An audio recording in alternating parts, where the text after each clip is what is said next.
মারতে থাকে, নৃশংস নিষ্ঠুর আচরণ করা হয়েছে। উপরের 7 তলায় এখানে অনেক লোক। এই সেলগুলোতে খুব আর্লি টাইমে মানুষ ছিল, কারণ এখানে আমরা তাজা খাবার পাই। ইসলামকে শেষ করে দেওয়ার জন্য এদের একটা বিশাল ভূমিকা ছিল।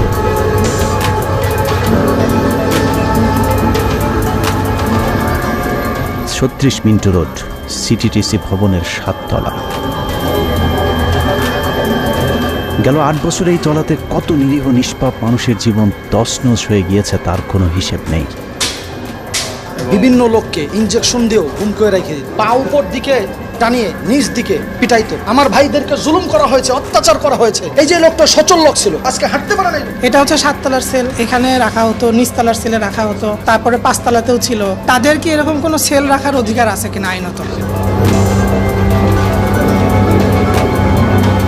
২০০৯ সালে বর্তমান সরকার ক্ষমতায় আসার পর থেকেই বাংলাদেশকে আন্তর্জাতিক সম্প্রদায়ের কাছে জঙ্গি রাষ্ট্র হিসাবে প্রতিষ্ঠিত করবার নানা ধরনের পরিকল্পনা হাতে নেওয়া হয়। খুলনার খালিশপুরে নির্মাণাধীন একটি বাড়ি থেকে জঙ্গি সন্দেহে 10 জনকে আটক করা হয়েছে। পুলিশের বিশেষ অভিযানে চাঁদপুরের ফরিদগঞ্জে গোপন বৈঠকের সময় 7 জঙ্গিকে আটক করেছে পুলিশ। জামাতুল আনসার ফিল হিন্দাল সারেকিয়ার 3 সদস্যকে গ্রেফতার করেছে ডিবি পুলিশ। বাঁচলে গাজী হয়ে মরলে শহীদ হবে। সিরাজগঞ্জের শাহজাদপুরে জঙ্গি আস্তানা সন্দেহে একটি বাড়িতে অভিযান চালিয়েছে র্যাব। উদ্ধার করা হয়েছে অস্ত্র ও বোমা তৈরির সরঞ্জাম।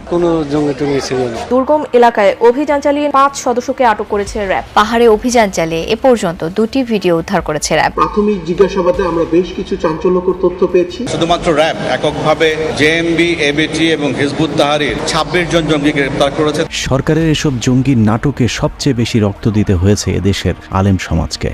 মাদ্রাসা ছাড়াও স্কুল, কলেজ, বিশ্ববিদ্যালয়ে যেসব শিক্ষার্থীরা কিছুটা ধার্মিক তাদেরকে টার্গেট করে জঙ্গি হিসেবে মিডিয়া ট্রায়াল দেওয়া হতো। আলেমদেরকে শেষ করে দেওয়ার জন্য এদেশ থেকে ছাত্রকে তুলে আইনে এনে এখানে ভয়ে রেখে দিচ্ছে। কত নিরীহ ছেলে পেলে ইসলামকে শেষ করে দেওয়ার জন্য এদের একটা বিশাল একটা ভূমিকা ছিল। হিন্দু অফিসাররা আমাদেরকে পাইলে যে কি পরিমাণ আক্রোশ দেখাইতো। তদন্তসি নন্দলাল আমাকে লাগাইতে হবে পিছনে, আমার দিকে শুধু ক্যামেরা আর ক্যামেরা। ওই মেয়েটার সাথে আমি বসে আছি, মেয়েটা আমাকে জড়ায় ধরতেছে। আল্লাহ, আমার যে এত অসহায় লাগতেছিল নিজেকে।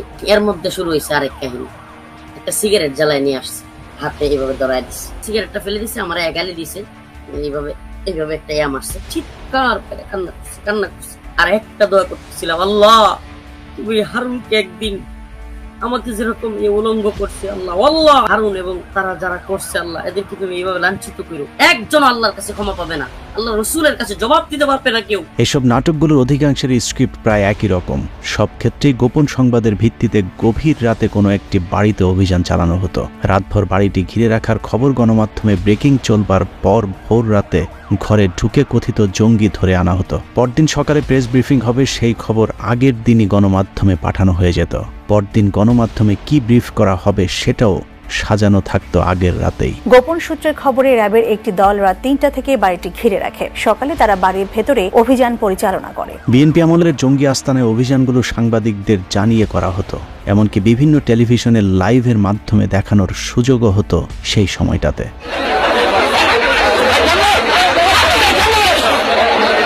কিন্তু আওয়ামী লীগের জঙ্গি অভিযানে আজ পর্যন্ত কোনো সাংবাদিকদের আগে থেকে জানানো হয়নি। বিভিন্ন জঙ্গি আস্তানা ঘিরে রাখার নাটক সাজানো হলেও তার ভেতরে আসলে কি হচ্ছে তা দেখারও সুযোগ হয়নি কোনো সাংবাদিকের। বেশ কিছু জিহাদি বই পেয়েছি, প্রচুর পরিমাণ বিস্ফোরক, যার ভিতরে রেডি আইডি সহ সেগুলো রয়েছে। এ ধরনের নাটক সাজিয়ে গেল 15 বছর আওয়ামী লীগ সরকার কত মানুষকে গুম, খুন আর কত মানুষকে বছরের পর বছর জেলখানায় বন্দী করে রেখেছে তার কোনো হিসেব নেই। আমরা এখানে সিটিটিসির গুম সেল দেখলাম, এই গুম সেলগুলো আরো সংস্থা আছে, এই গুম সেল র্যাবের আছে। সেখানে অনেককেই গুম রাখা হতো, নির্যাতন করা হতো।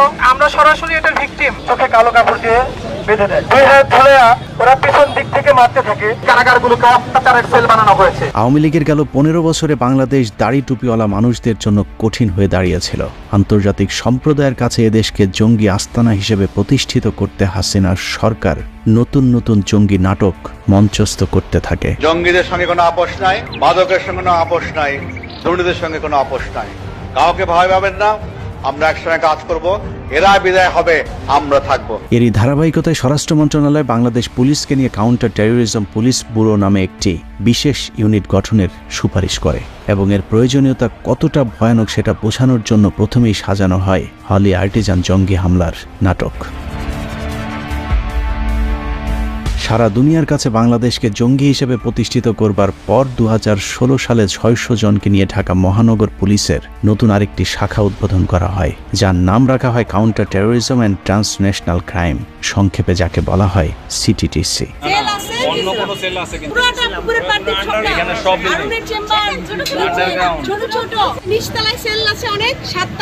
ইসলামী বইও পাইছি, কোরআন শরীফের কভার পাইছি, ছোট ছোট সেল যেগুলাতে কোনো জানালা নাই, উপরের 7 তলায় এখানে অনেক রুম। প্রথম দিকে পুলিশের বিশেষ এই শাখাটি খুব বেশি আলোচনায় আসতে না পারলেও 2021 সালে স্বরাষ্ট্র মন্ত্রণালয়ের উপসচিব ধনঞ্জয় কুমার দাসের স্বাক্ষরিত প্রজ্ঞাপনে পুলিশের উপমহাপুলিশ পরিদর্শক মোহাম্মদ আসাদুজ্জামানকে সিটিটিসির প্রধানের দায়িত্ব দেওয়া হয়।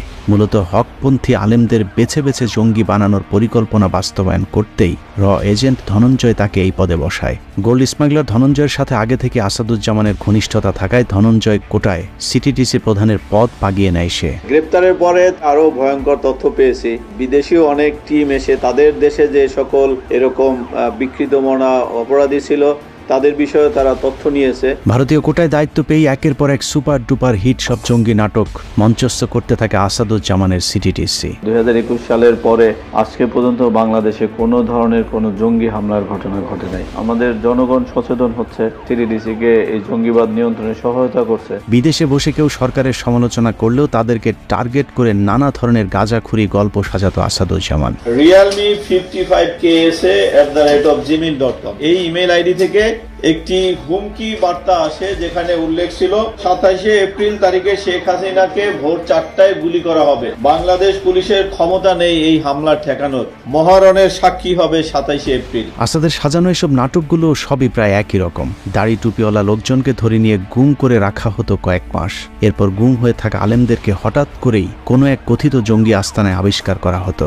এসব নাটক করতে গিয়ে 1.5 মাসের শিশুকে পর্যন্ত হত্যা করেছে পাষণ্ড আসাদুজ্জামান। 10 জন জঙ্গিকে আমরা গ্রেপ্তার করতে সক্ষম হই, এর মধ্যে 4 জন পুরুষ, 6 জন মহিলা, সাথে 3 জন ছোট্ট শিশুও ছিল। সাংবাদিকেরা আসাদুজ্জামানের এসব গাঁজাখুরি গল্পকে কখনোই কোনো ধরনের যাচাই বাছাই না করে একপাক্ষিক খবর প্রচার করেছে। তাদের সেই মিথ্যা সংবাদের কারণে কত নিরীহ মানুষের পরিবার ধ্বংস হয়ে গিয়েছে তা একে একে বের হতে শুরু করেছে। বাথরুম প্রস্তাবখানা গেলে ওরা যে কয় মিনিট বলে দিবে, এই কয় মিনিটের মধ্যে আসতে হবে। লটকায়া কারেন্টের শর্ট দিয়া আমাকে তারা পিটানো শুরু করলো। আমাকে বলতেছে তুই একমাত্র সঠিক ধর্ম ইসলাম, এই কথা কেন বললি? তোকে বলতে হবে সকল ধর্ম সমান, কারণ এটা গণতন্ত্রের দেশ, গণতন্ত্রের দেশে তুই গণতন্ত্র অনুযায়ী চলতে হবে। টুপি দাড়ি নিয়ে দুপুর 12টার সময় টিএনটি কলেজের সামনে পিচডালা রাস্তার সামনে আমি জঙ্গি এবং নাশকতা করার জন্য একত্রিত হয়েছি। এটা হলো এজাহারে লিখেছে এবং এটা নাটক সাজিয়েছে। এরপরে স্বীকারোক্তির অবস্থা দেখেন, ম্যাজিস্ট্রেট বলতেছে সত্য কথা বলবেন, মিথ্যা কথা বলবেন না। জি ঠিক আছে স্যার, মিথ্যা কথা বলবো না, সত্য কথা বলবো। তো আমাকে জিজ্ঞাসা করছে আপনাকে কবে গ্রেফতার করেছে? স্যাররা বলে দিয়েছে যে গতকালকে অ্যারেস্ট করেছে। আসলে কবে করেছে? আমি বললাম যে আসলে 3 মাস আগে করেছে। কোথায় থেকে অ্যারেস্ট করেছে? আমি বললাম স্যাররা তো শিখাই দিয়েছে টিএনটি কলেজের সামনে থেকে করেছে। তো ম্যাজিস্ট্রেট জিজ্ঞাসা আসলে কই থেকে করেছে? আমি গুলশান থেকে করেছে। সে বলে হুজুর রমজান মাস সূরা ফাতিহাটা পড়েন। আমি সূরা ফাতিহা পড়লাম। সূরা ইখলাসটা পড়েন। তো আমি সূরা ইখলাস পড়লাম। সে আমারে জিজ্ঞাসা আহমদ শফি সাহেবের চিনেন কিনা, ওনার সাথে আপনার কি সম্পর্ক, ওহাবি সুন্নি কি, উপহাস করে সে এগুলো জিজ্ঞাসা করতেছে। আর সে লিখতেছিল কাউন্টার টেরোরিজম বা সিটিটিসি যে স্বীকারোক্তি দিয়ে দিছে কম্পোজ করে, সেটা সে হাতে লিখতেছিল। বাংলাদেশের সংবিধান অনুযায়ী কোনো ব্যক্তিকে তার অপরাধ প্রমাণিত হওয়ার আগ পর্যন্ত অপরাধী বলা যাবে না, যে কারণে আটক ব্যক্তিদের ব্যক্তিগত গোপনীয়তা রক্ষার বিধান রয়েছে। কিন্তু গেল 15 বছর ধরে দেখা গেছে এক অদ্ভুত দৃশ্য। মানুষকে ধরে নিয়ে যাওয়া হতো, তারপর তাদেরকে মিডিয়ার সামনে এনে হাজির করার পর কোনো ধরনের বিচার তদন্ত ছাড়াই বিচারকদের মতো করে তাদেরকে দোষী সাব্যস্ত করে তারপর গণমাধ্যমে প্রচার করা হতো, যা বাংলাদেশের সংবিধানের সাথে সাংঘর্ষিক। জামাতুল আনসার বিল হিন্দাল শারকিয়ার বিরুদ্ধে সিটিটিসির অভিযান অব্যাহত আছে। এই সংগঠনের শীর্ষ পর্যায়ের অনেককেই গ্রেপ্তার করেছি। আগামী দিনের জিহাদ করার জন্য তারা নিজেদেরকে প্রস্তুত করতেছিল এবং তারা ইতিমধ্যেই বেশ কিছু অস্ত্র সংগ্রহ করেছে। আসাদুজ্জামানের সিটিটিসিতে যাদেরকে আটক করা হতো তাদের পরিবারের কাছ থেকে নেওয়া হতো মোটা অঙ্কের টাকা। এসব টাকা পয়সা কালেকশনের দায়িত্ব ছিল আসাদুজ্জামানের স্টেনোগ্রাফার নজরুল ইসলাম প্রামাণিকের হাতে। আসাদুজ্জামানের এই অন্ধকার জগতের সবকিছু নিয়ন্ত্রণ করত নজরুল ইসলাম। পুলিশের একটি সূত্র জানিয়েছে আসাদুজ্জামানের পিয়ন নজরুল ইসলাম প্রামাণিকের ঢাকার উত্তরা মিরপুর আর গ্রামের বাড়ি জামালপুর মিলিয়ে অন্তত 100 কোটি টাকার সম্পত্তি রয়েছে।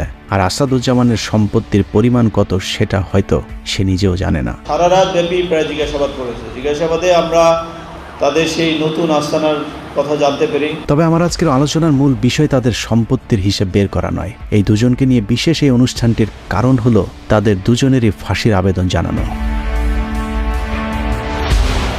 শুধু একবার ফাঁসি নয়, এই দুজনকে কয়েকশোবার ফাঁসি দিলেও তারা যে অপরাধ করেছে তার শাস্তি শেষ হবে না। কারণ তাদের ব্যাপারে অনুসন্ধান করে যে তথ্য পাওয়া গেছে তা গা শিউরে ওঠার মতো। অনুসন্ধানে জানা যায় জুলাই ছাত্রদের উপরে যে গণহত্যা চালানো হয়েছে তার মধ্যে বড় একটি অংশের নেতৃত্ব দিয়েছে সিটিটিসির আসাদুজ্জামান এবং তার স্টেনোগ্রাফার নজরুল ইসলাম প্রামাণিক। এসআই নজরুল ইসলাম প্রামাণিকের নেতৃত্বে 17 জুলাই রাতে সিটিটিসির মোট 5টি গাড়ি বের হয়। এই গাড়িগুলোতে অস্ত্র ভর্তি করে ঢাকা দক্ষিণের প্রতিটি ওয়ার্ডে গিয়ে তালিকাভুক্ত ছাত্রলীগ যুবলীগের কাছে পৌঁছে দেয় নজরুল। আসাদুজ্জামানের নির্দেশে ওই রাতে মোট 350 অস্ত্র সরবরাহ করা হয় বলে জানিয়েছে সূত্রটি। এসব অস্ত্র সরবরাহের মূল উদ্দেশ্য ছিল আন্দোলনকারী ছাত্রদের উপর গুলি চালানো।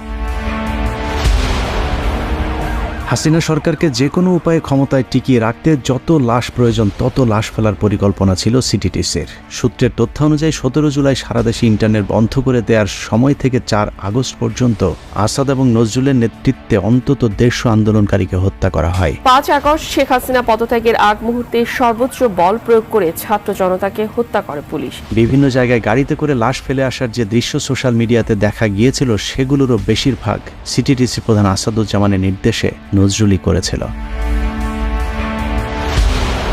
এসব হত্যাকাণ্ডগুলো নির্দিষ্ট কয়েকটি জায়গায় ঘটানো হলেও তারা সেই লাশগুলো বিভিন্ন জায়গায় ছড়িয়ে ছিটিয়ে ফেলে আসছিল, কারণ এসব লাশ দেখে যেন আন্দোলনকারীদের মধ্যে আতঙ্ক ছড়িয়ে পড়ে।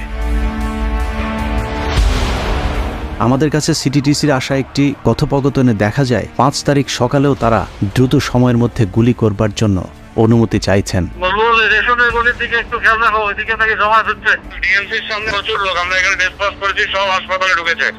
হাসপাতাল ক্লিয়ার করে দিলে ইউনিভার্সিটি ক্লিয়ার থাকবে, একটু বলবেন স্যারকে।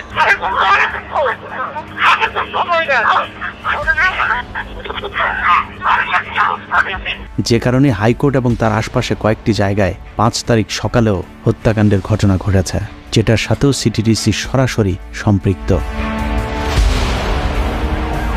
হাসিনার উপর ক্রমাগত আন্তর্জাতিক চাপের বিষয়টি সবার কাছে গোপন রাখায় পুলিশ মনে করেছিল 2013-14 সালে বিএনপি জামায়াতের ব্যাপক আন্দোলনের পর যৌথ বাহিনী দিয়ে নির্বিচারে বিএনপি জামাত নিধন কিংবা হেফাজতের রাতের মতো গণহত্যা চালিয়ে এবারের আন্দোলনকেও থামিয়ে দেওয়া সম্ভব। যে কারণে 4 তারিখ রাতেও আসাদ নজরুলদের পরিকল্পনা ছিল 5 তারিখে ব্যাপক গণহত্যা চালানো, কিন্তু হাসিনা পালিয়ে যাওয়ায় সেটা আর সম্ভব হয়নি। যদিও 5 তারিখ বিকেল পর্যন্ত আসাদুজ্জামান চেষ্টা করেছেন সরকারকে কিভাবে সহায়তা করা যায়, কিন্তু পরিস্থিতি অনুকূলে না থাকায় আসাদুজ্জামান গা ঢাকা দেয়। যদিও তার সহকারী এসআই নজরুল ইসলাম 5 আগস্টের পরেও অনেকবার তার কর্মস্থলে দেখা গেছে। সিটিটিসির নৃশংসই বর্বরতম গণহত্যার খবরে বর্তমান আইজিপি থেকে শুরু করে ডিএমপি কমিশনার সকলেই হতবাক। যে কারণেই গেল 19 তারিখে সিটিটিসির প্রধান আসাদুজ্জামানকে চাকরি থেকে অব্যাহতি দেওয়া হয়, কিন্তু এসআই নজরুল ইসলামের ব্যাপারে এখনো কোনো সিদ্ধান্ত নেওয়া হয়নি।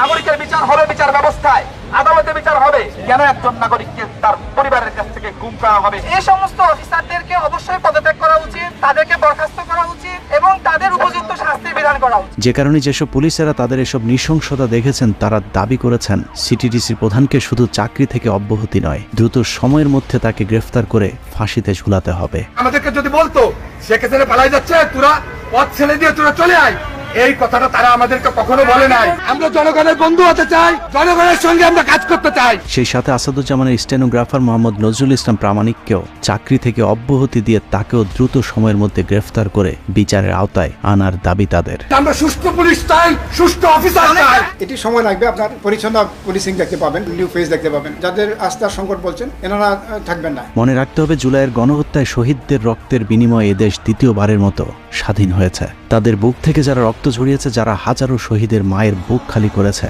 তাদের কাউকেই 1 ইঞ্চি ছাড় দেওয়ার কোনো সুযোগ নেই। আল্লাহ হাফেজ।